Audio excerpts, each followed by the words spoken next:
Salut, c'est Trado, je suis content de vous retrouver pour la mise à jour de l'analyse technique du CAC 40 qui abandonne encore 1,7%. Où cela s'arrêtera-t-il? On a une vague idée, mais on va y venir un petit peu plus tard. Enfin non, je l'ai déjà dit auparavant, donc on va pas y revenir du tout. Pour l'instant, regardez les faits marquants. 1. On a créé un gap. Ici, ce gap est un gap, un signal de force car il intervient à un moment où cela correspond à une cassure de canal. Ce canal descendant a été cassé. Théoriquement, on prend l'ampleur, l'amplitude de ce canal, on reporte en dessous du point de cassure et ce qui signifie qu'on devrait normalement ça veut dire plus souvent que l'inverse, aller chercher un contact avec le bas de ce canal. Maintenant, à ceci près que les canaux baissiers fonctionnent moins bien que les canaux haussiers, en ce sens que une cassure par le bas fonctionne moins bien qu'une cassure par le haut. Ça se joue pas à grand chose, mais il faut le savoir. L'intérêt surtout réside dans le fait que si on devait avoir un petit rebond ici, ok, c'est ce qu'on appelle un pullback. Si on revient chercher la base du canal, voire un pullback musclé, on va dire, eh bien ça pourrait être un point d'entrée intéressant pour parier sur une continuation de la baisse. Pas nécessairement aller chercher le bas de ce canal, mais une impulsion baissière pour aller au moins chercher les précédents plus bas. Cela, une fois qu'on aura eu notre rebond technique. Bref, quelque chose comme ça à garder sous le coude si vous cherchez des idées de trade.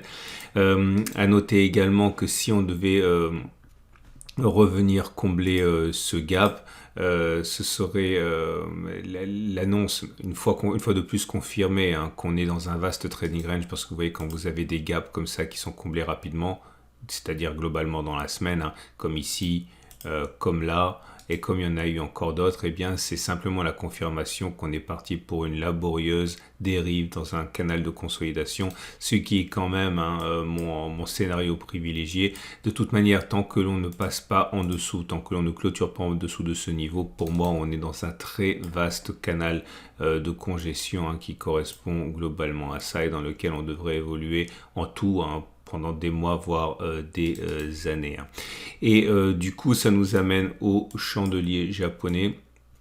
Alors, les chandeliers japonais, le chandelier du jour n'est pas bon, mais il n'est pas non plus horrible, en ce sens que l'on ne termine pas sur les plus bas. Alors, ça reste mauvais, mais c'est pas aussi mauvais que ça. Par exemple, on a terminé sur les plus bas. C'est là justement qu'un petit détour du côté des bougies Aiki Nashi intéressant pour compléter l'analyse. Et comme vous le savez, lorsqu'on a une bougie rouge comme ça qui n'a pas de mèche haute, eh bien ça reste quand même quelque chose d'assez mauvais. Et en ce sens, ça plus ce qu'on vient de dire sur les chandeliers japonais, ça reste quand même assez médiocre. Ce qui me fait penser que malgré un rebond technique qui pourrait bien intervenir, on devrait normalement considérer qu'on n'a pas fait les plus bas. Et c'est confirmé par les éléments techniques qu'on va voir. Je vais commencer parce que j'en parle pour ne pas oublier par le super trend qui vient d'être cassé par le bas ici. Et on le sait, on l'a testé, lorsqu'on a une clôture en dessous du super trend, il est rare que l'on n'aille pas plus bas que la bougie de cassure. Clairement 6211, normalement on devrait clôturer en dessous de 6211. C'est pas systématique, mais disons que c'est ce qui se passe généralement. Vous voyez ici, on a clôturé en dessous du super trend, on est allé plus bas. Ici, on a clôturé en dessous du super trend, on est allé plus bas, etc., etc. Je répète, c'est pas systématique, mais vous constaterez qu'il est quand même plus plausible qu'il se produise quelque chose comme ça que l'inverse. Autre chose qui incite énormément à la prudence, ce sont les bandes de Bollinger, mais je parlais d'abord des éléments techniques hautes. La moyenne mobile à 7 jours est descendante en dessous de la tendance immédiate et baissière. La moyenne mobile à 20 jours est descendante en dessous de la tendance générale et baissière. La moyenne mobile à 50 jours est descendante en dessous de la tendance de fond et baissière. Et on est en dessous de la moyenne mobile à 200 jours. Qui est là, donc la tendance de long terme. Et aussi, souvenez-vous de ce qu'on avait testé, de cette petite technique que j'avais donnée, de ne pas revenir sur les actions tant qu'on était en dessous de la M200 journalière. Je ne peux pas le répéter maintenant, ça va faire trop long, mais regardez les vidéos d'il y a 2 semaines. Et ce qui m'intéresse surtout aujourd'hui, c'est les bandes de Bollinger, puisque comme vous pouvez le voir, on vient de clôturer en dessous de la Bollinger inférieure. C'est ce qui m'intéresse le plus. On s'appelle un T1. Lorsque vous avez une Bollinger supérieure qui monte, une Bollinger inférieure qui descend, une augmentation de la volatilité, que l'on clôture en dessous de la Bollinger inférieure, il est plausible que l'on fasse une nouvelle clôture en dessous de la Bollinger inférieure. Enfin, c'est moins vrai à la hausse qu'à la baisse, mais ça reste quand même globalement vrai. Donc méfiance, on n'a sans doute pas fini de baisser. Mais ça m'amène justement au backtest du jour. Alors, ce que je voudrais faire là, c'est de vous donner un coup d'avance par rapport à ce qui pourrait se passer lundi ou mardi. On va regarder la chose suivante. On sort et on clôture en dessous de la Bollinger inférieure. Après, il va se passer ce qui va se passer, mais à un moment ou à un autre, c'est inéluctable. On va clôturer au-dessus de la Bollinger inférieure. Bref, entre la Bollinger supérieure et la Bollinger inférieure. Et on va voir si on peut gagner de l'argent ce jour-là en adoptant la stratégie suivante. Lorsque je vais prendre un exemple qui a fonctionné, c'est plus simple pour débuter. Voilà. On est sorti et on a clôturé en dessous de la Bollinger inférieure, ici. Il y en a ici aussi, on est en dessous de la bougie inférieure et on a réussi à clôturer à l'intérieur sur cette bougie. On prend la distance entre le niveau de clôture et les plus bas, qui correspond à moins 3,28. Et on parie qu'on va faire au moins 3,28, voire 2 fois 3,28, c'est-à-dire 6,56, avant de repasser en dessus de moins 3,28 et on va voir si ça fonctionne. Donc clairement, voilà ce que ça a fait. Au mieux, on est allé chercher 7,31. On voit bien que ça fait 3,28 et 3,28, mais par le haut. Donc c'est un succès et un autre succès. C'est-à-dire qu'on aurait gagné de l'argent sur ce trade avec ce pari. Okay, là, je vous montre un autre exemple qui est un échec, puisque vous pouvez le voir, on est sorti, on a clôturé en dessous des bandes de Bollinger inférieures. On prend la distance lors de la réintégration avec les plus bas 3,26. Est-ce qu'on a fait d'abord moins 3,26 ou plus 3,26, voire 2 fois 3,26? Et comme vous pouvez le voir, au mieux, on a fait 2,62. Mais on est venu chercher notre stop de protection. Ici, on aurait été déclenché là. Voilà, vous avez compris comment ça fonctionne. Donc, on va regarder simplement si ça a fonctionné pour une fois, le stop de protection. Alors là, ce que je ne comprends pas, c'est que j'ai mis que c'était un échec, mais ce n'est pas un échec. Je ne sais pas pourquoi. Vous voyez, là, il ne fallait pas faire 9,89. Et on a fait 6,91, mais ce n'est pas terminé. Donc, on ne peut pas dire encore que c'est un échec ou un succès parce qu'on n'est pas passé en dessous de cette zone-là. Donc, en fait, j'ai comptabilisé ça comme un échec, mais ce n'est pas un échec. Voilà. Donc, on va continuer. Je vais simplement regarder pour le premier objectif. Donc, échec, échec, échec, succès, succès, succès, échec, succès, échec, succès, succès, échec, succès, succès, succès, échec, échec, échec, succès, échec, succès, succès, succès, succès, succès, échec, succès, succès, succès, succès, 2 échecs. Et regardez, hein, c'est intéressant parce que pour le niveau des statistiques, on va voir que ça fonctionne globalement, mais on a eu des séquences terribles, hein, là, notamment à la séquence récente, où comme vous pouvez le constater, on a eu 1, 2, 3, 4 échecs d'affilée. Hein. Bon bref, en tout cas, toujours est-il que si on considère les 34 dernières occurrences, on a la chose suivante. On a eu 19 succès et 15 échecs pour un objectif égal à une fois la prise de risque. Autrement dit, 56% de succès et 44% d'échecs.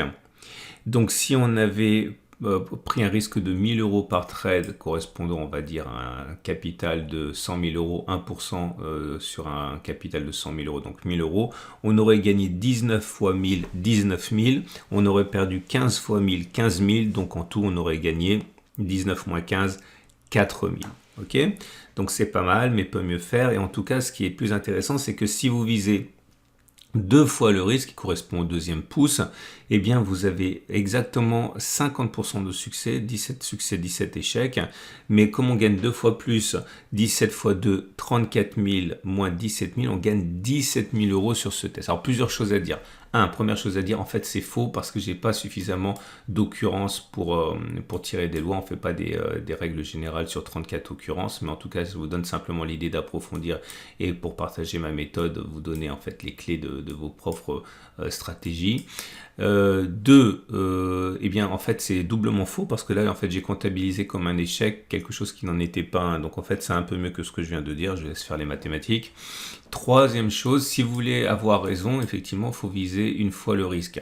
Mais si vous voulez gagner de l'argent, là il faut viser 2 fois le risque en ayant raison une fois sur 2.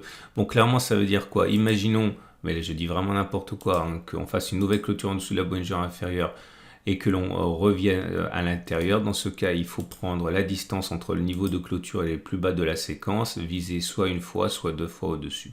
Okay, voilà, bon, encore une fois, c'est simplement donné à titre de partage. Ne tradez jamais quelque chose que vous n'avez pas testé et étudié de vous-même. Ce qui nous amène à l'Ishimoku qui fait une tête terrible. Hein. Alors là, maintenant, le problème, c'est que vous avez le nuage qui descend clairement. On est en dessous d'un nuage qui descend. La Kijun pardon, la lagging span, notre filtre, c'est la clôture reportée 26 périodes en arrière. Hein. Et en dessous, donc l'Ishimoku est baissier, il n'y a pas de doute. Ça veut dire qu'aller chercher des plus bas est envisageable. Je pense notamment au support trimestriel dont on a parlé déjà beaucoup. Voilà. Comment trader? Eh bien, c'est simple, il me semble. Hein. Si vous voulez trader à la hausse, ben, vous pouvez faire ce que j'ai dit. Hein. Donc, attendre que l'on clôture à l'intérieur des bandes de Bollinger et faire ce que j'ai expliqué. Si vous voulez spéculer à la baisse, je pense que le plus intéressant, c'est d'attendre ce fameux rebond technique que j'ai évoqué et de parier sur un retour de la baisse. Okay. Dernière chose, c'est dimanche, donc c'est l'heure de la séquence trading intraday. Voilà ce que j'ai pour l'intraday. Donc si on considère que notre prochaine résistance, ça pourrait vous intéresser par rapport au point d'entrée sur une reprise de la baisse, hein, c'est pour ça que j'en parle aussi. J'ai une résistance assise à 63,07, 63,11, hein, ancienne résistance qui a été cassée, qui a donc changé de polarité devenant support.